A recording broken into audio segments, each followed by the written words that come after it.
লাইফে সফলতা অর্জন করা প্রত্যেকটি মানুষের একটি জন্মগত অধিকার। এই অধিকারটি আপনার যেমন রয়েছে আমারও রয়েছে। আমরা অনেকেই হয়তো সফল হতে পারছি না। আমরা কেন সফল হতে পারছি না, এই ব্যাপারে আমি দুইটি বিষয় আপনাদের সঙ্গে শেয়ার করব। সফল হতে চাইলে প্রথমে আপনাকে না বলা শিখতে হবে। আপনার কাছে অনেকেই অনেক কিছু নিয়ে আসবে, আপনি সেগুলো শোনার সঙ্গে সঙ্গেই হ্যাঁ বলে দিতে পারেন না। আপনি কাউকে খুশি করার জন্য কিংবা কারো মন রক্ষা করার জন্য আপনি সকল বিষয় হ্যাঁ বলতে পারবেন না। আপনি যদি সকল বিষয় হ্যাঁ বলতে থাকেন, এই প্রসেসটি যদি কন্টিনিউ আপনি করতে থাকেন, সেই ক্ষেত্রে আপনার সফলতার রাস্তা আরো অনেক বেশি কঠিন হয়ে যাবে। 2 নম্বর যে বিষয়টি, আপনি সফল হতে চাইলে আপনাকে যত দ্রুত সম্ভব রাতের বেলা ঘুমিয়ে যেতে হবে এবং কি যত দ্রুত সম্ভব সকালবেলা ঘুম থেকে উঠতে হবে।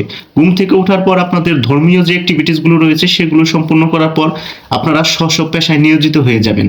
তো দ্রুত সকালে ঘুম থেকে ওঠার ফলে আপনার যে জিনিসটা হবে, আপনি এক্সট্রা কিছু টাইম পাবেন। সেই টাইমটা আপনি অন্য যে কোনো কাজে ব্যয় করতে পারেন।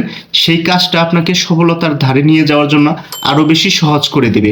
আপনার সফলতার পথ আরো বেশি মসৃণ হয়ে যাবে।